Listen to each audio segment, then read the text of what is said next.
کیا کچھ نہیں ہو سکتا؟ سب کچھ کروا سکتا ہے، لیکن اس کے باوجود قربان عثمان میں تیرے صبر پر، قربان میں تیرے تحمل پر، تیرے صبر پر، تیرے حب رسول پہ میں قربان جاؤں۔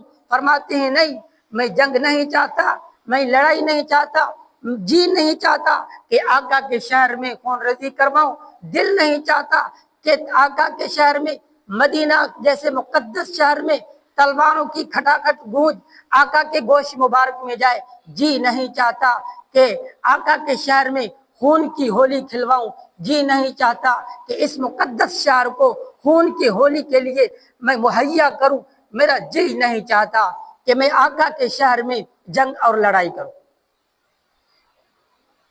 آپ اندازہ لگائیں کہ عثمان غنی کے دل میں حب رسول کس قدر بلندیوں کو پہنچ چکی تھی۔ سب کچھ کروا سکتا ہے۔ حضرت علی آتے ہیں، اجازت مانگتے ہیں، امیر المومنین اجازت دے، ہم لڑتے ہیں، ہم آپ کی جان کی تحفظ کرتے ہیں۔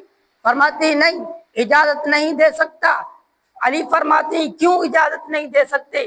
فرمایا میں تجھے جنت کی طرف دعوت دیتا ہوں اور تو مجھے جہنم کی طرف لے جانا چاہتا ہے۔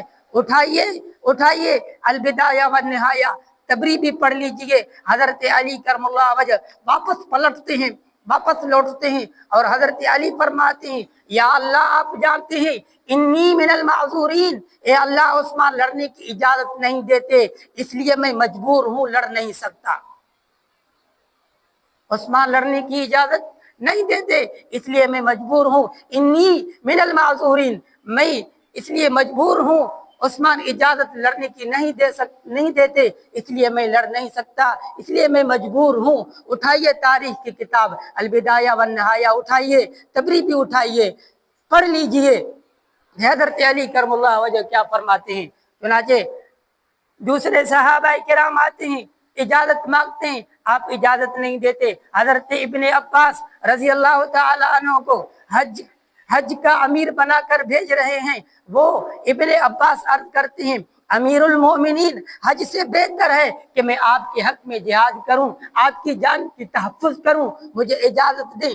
فرمایا نہیں، آپ کو حج پہ جانا پڑے گا، آپ کو جنگ کی اجازت نہیں دے سکتا۔ حضرت ابن عباس کو حضرت عثمان کیا فرماتے ہیں؟ نہیں، آپ کو حج پہ جانا پڑے گا۔ دوسرے صحابہ آتے ہیں، سارے صحابہ کے عرض کرتے ہیں امیر المومنین اجازت دیں، ہم ٹکرا جائیں، ہم لڑتے ہیں، اجازت دیں۔